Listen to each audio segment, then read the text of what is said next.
नमस्कार, मैं रचना शर्मा चढ़ती कला टाइम टीवी देख रहे सभी दर्शकों का स्वागत करती हूं। आप देख रहे हैं हरियाणा के समाचार। समाचारों की शुरुआत से पहले एक नजर आज के मुख्य सुर्खियों पर।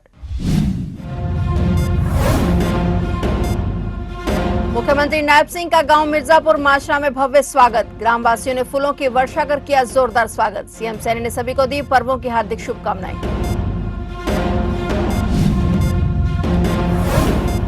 एएसआई संदीप सुसाइड केस में अब होगा बड़ा खुलासा। एसआईटी टीम में शामिल पुलिस के अफसरों ने जांच की तेज। घटनास्थल के निरीक्षण के साथ परिजनों के बयान भी होंगे दर्ज।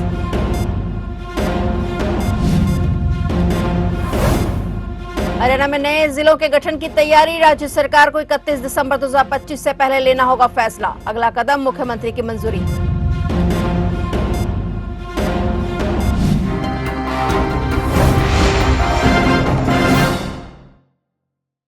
और अब समाचार विस्तार से। हरियाणा के मुख्यमंत्री नायब सिंह सैनी अपने पैतृक गांव मिर्जापुर माशरा पहुंचे। उनके गांव में आगमन पर प्रशासनिक अधिकारियों, भाजपा कार्यकर्ताओं और ग्रामवासियों ने फूलों की वर्षा कर जोरदार स्वागत किया। मुख्यमंत्री ने ग्रामवासियों और अन्य लोगों को शुभकामनाएं देते हुए कहा कि दीपावली का पर्व खुशियों और प्रकाश का प्रतीक है। यह हमें एकता और सामाजिक समरसता का संदेश देता है। उन्होंने सभी को दीपावली, भगवान विश्वकर्मा दिवस और भैया दूज की हार्दिक शुभकामनाएं दी। मुख्यमंत्री ने बच्चों को प्यार और आशीर्वाद देते हुए उनके उज्जवल भविष्य की कामना की। मुख्यमंत्री नायब सिंह सैनी ने अपनी माता कुलवंत कौर और ताऊ तेजाराम सैनी से भी आशीर्वाद लिया। इसके बाद उन्होंने परिजनों के साथ घर पर पूजा अर्चना कर प्रदेशवासियों की सुख समृद्धि और मंगल की कामना की।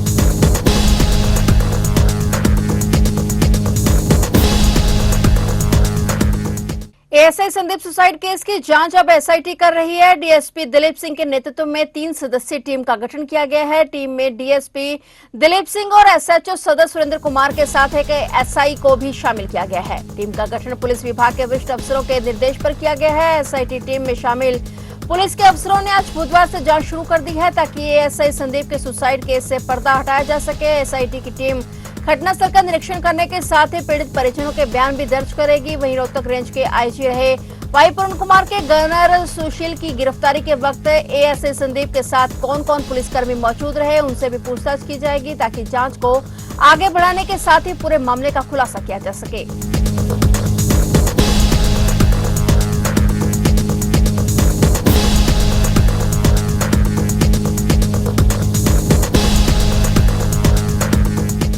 हरियाणा सरकार प्रदेश में प्रशासनिक ढांचे को और अधिक मजबूत करने के लिए बड़े फैसले की तैयारी में है। सूत्रों से मिली जानकारी के मुताबिक राज्य सरकार को 11 नए जिलों, 14 नए उपमंडलों और 4 नई तहसीलों और 27 उप तहसीलों के गठन से संबंधित प्रस्ताव प्राप्त हुए हैं। ये सभी प्रस्ताव प्रशासनिक पुनर्गठन उप समिति की 5वीं बैठक में प्रस्तुत किए गए। इस महत्वपूर्ण बैठक की अध्यक्षता विकास एवं पंचायत मंत्री कृष्णलाल पंवार ने की, जिसमें शिक्षा मंत्री महिपाल ढांडा और कृषि मंत्री श्याम सिंह राणा बतौर सदस्य शामिल हुए। बैठक में राजस्व विभाग के अतिरिक्त मुख्य सचिव डॉक्टर सुमिता मिश्रा और विशेष सचिव कमलेश कुमार भादुर भी उपस्थित रहे। गौरतलब है कि डबवाली और हांसी को पहले ही पुलिस जिला घोषित किया जा चुका है और राज्य सरकार को इन प्रस्तावों पर निर्णय 31 दिसंबर 2025 से पहले लेना होगा। और भारत के रजिस्ट्रार जनरल एवं जनगणना आयुक्त मृत्युंजय कुमार नारायण ने स्पष्ट निर्देश दिए हैं कि जनगणना से पूर्व किसी भी प्रशासनिक सीमा में बदलाव की अंतिम तिथि 31 दिसंबर 2025 है। यदि इस समय सीमा में निर्णय नहीं लिया गया तो फिर अगला अवसर जून 2027 के बाद ही मिल सकेगा और जब अगली जनगणना प्रक्रिया पूरी होगी।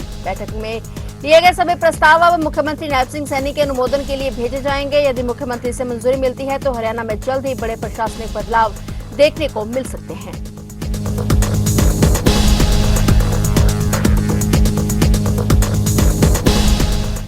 कुरुक्षेत्र में अंतर्राष्ट्रीय गीता महोत्सव 15 नवंबर से 5 दिसंबर 2025 तक मनाया जाएगा, जिसमें 51 देशों के मिशन इसी तरह के कार्यक्रम आयोजित करेंगे। हरियाणा टीम ने सीजीआई ओसाका से दोनों देशों के बीच सांस्कृतिक आदान प्रदान कार्यक्रम के तहत अंतर्राष्ट्रीय गीता महोत्सव और आगामी सूरजकुंड मेले में जापानी मंडलियों की भागीदारी की संभावना तलाशने की भी कार्य कर रही है और सामाजिक संस्थाओं के सहयोग से शोभा यात्रा निकाली जाएगी। गीता महोत्सव के दौरान स्वच्छता पर विशेष ध्यान दिया जाए। इसके लिए सभी धार्मिक, सामाजिक और अन्य संगठनों और जनभागीदारी के साथ एक विशेष अभियान चलाया जाएगा ताकि कुरुक्षेत्र की पावन धरा स्वच्छ और सुंदर बने। गीता महोत्सव 21 दिन चलेगा और महोत्सव के मुख्य कार्यक्रम 8 दिन चलेंगे। इस महोत्सव से पहले ही कई कार्यक्रमों का आगाज हो जाएगा। इससे 4 से 14 नवंबर तक ऑनलाइन गीता क्विज, 15 नवंबर को गीता रन का आयोजन होगा। 15 नवंबर से 5 दिसंबर तक शेरपुर सरस मेला चलेगा और रोजाना शाम के समय पुरुषोत्तमपुरा बाग में भजन संध्या और महाआरती का आयोजन होगा।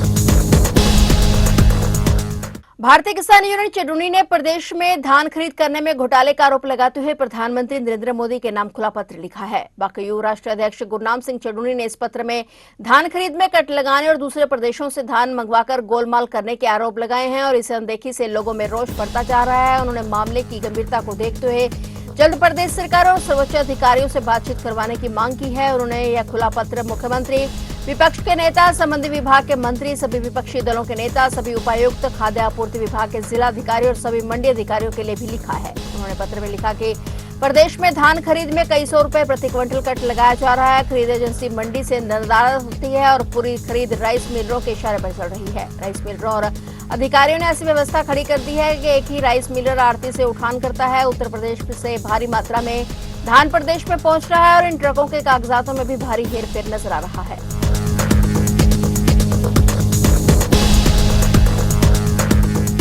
दीपावली के बाद हरियाणा की हवा फिर से जहरीली हो गई है। देश भर के सबसे प्रदूषित शहरों में हरियाणा के कई शहर शामिल हैं और इन शहरों में जींद, धारूहेड़ा, रेवाड़ी, नारनौल, रोहतक, गुरुग्राम, बहादुरगढ़, झज्जर, चरखी दादरी और सिरसा शामिल हैं। जींद और धारूहेड़ा में AQI 400 से भी ऊपर दर्ज किया गया है और वही राजस्थान की भिवंडी 7वें और दिल्ली 10वें स्थान पर हैं। दिवाली की रात हरियाणा के 15 जिलों में AQI 500 तक पहुंच गया था, जो बेहद खतरनाक माना जाता है। वहीं हरियाणा के कई शहरों में प्रदूषण का स्तर इतना बढ़ गया है कि राजधानी दिल्ली भी उनसे पीछे रह गई है। खासतौर पर जींद का एयर क्वालिटी इंडेक्स 421 तक पहुंच गया है, जो गंभीर श्रेणी में आता है। हरियाणा के 8 प्रदूषित शहरों में जींद 421, बहादुरगढ़ 368, धारूहेड़ा 412, नारनौल 390, चरखी दादरी 353, रोहतक 376, सिरसा 353, गुरुग्राम 370 में शामिल किया गया है।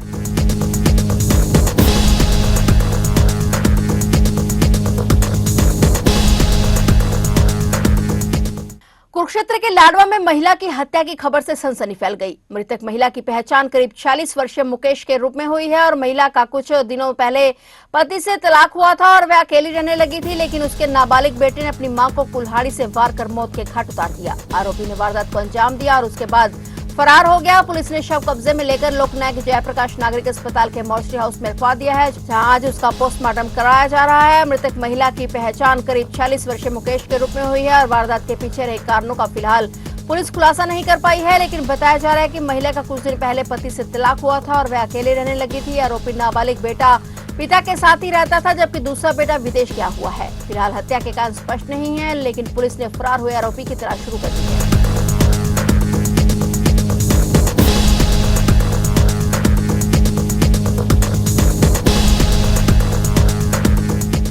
अंबाला में आज गोवर्धन पूजा के दिन छावनी की ग्वाल मंडी में लोगों को हजारों लीटर दूध मुफ्त में बांटा गया और इस दौरान सबसे पहले भगवान गोवर्धन की पूजा की गई और फिर लोगों को दुग्ध दिया गया। हालांकि ये प्रथा पिछले कई सालों से चलती आ रही है और आगे भी चलती रहेगी। अंबाला में आज गोवर्धन का त्योहार धूमधाम से मनाया गया।